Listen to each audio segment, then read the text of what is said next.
I was born on the full moon, under an auspicious constellation, the holiest of positions. Much good it did me. In Bharat, where the gods regularly responded to prayers and meddled in mortal affairs, the circumstances of my birth held great promise. This did not matter to my father, who cared only that my brother Yudhajit followed me into the world minutes later under the same lucky stars. Regardless of birth position, Yudhajit, being a boy, was the heir to the Kekaya kingdom.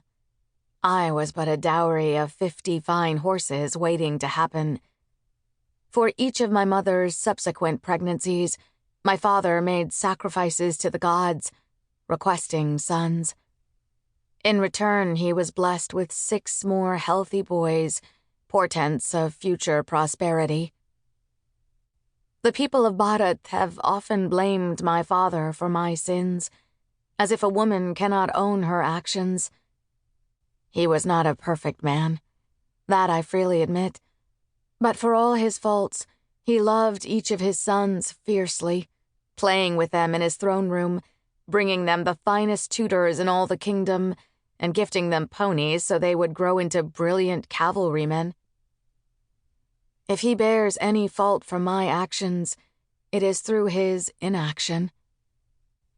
I remember few occasions when we exchanged words, and fewer still when he sought to speak with me, save one. My brothers and I were playing hide and catch in the sweeping field behind the palace, and it was my turn to find them.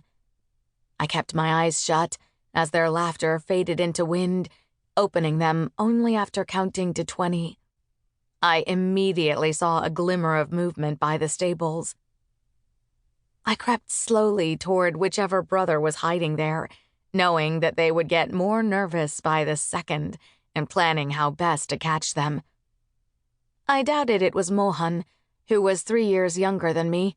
He was short and slow, and knew I could easily grab him.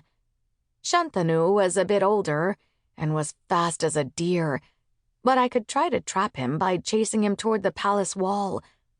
If it was Yudhajit, he would be almost impossible to catch, though maybe...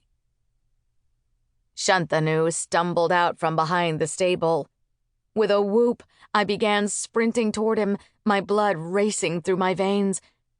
But as I followed him past the side of the building, I stopped short. Had I just seen movement? I whirled around to find Yudhajit pressed against the wood, and my face split into a wild grin. He must have shoved Shantanu out of their mutual hiding spot to distract me. I spun, chasing Yudhajit around the stable, knowing as I did that I could never beat him in an outright foot race. He rounded the corner out of sight, and from just beyond the wall came a strangled shout. A second later, my shin collided with bony flesh, and I fell onto a tangled heap of bodies, Yudhajit right below me. "I got you!" I shouted breathlessly. Someone, probably Shantanu, groaned. I rolled off the pile and onto the hard ground, laughing, asking if they knew where Mohan was, when I saw legs coming toward me. I sat up, squinting at the guard, aware my white kurta was smeared liberally with dirt and grass, and my hair was falling from its braids, but only half embarrassed. "Yudhajit, get up!" I hissed. "You two," the guard said, nodding his chin toward the group of us.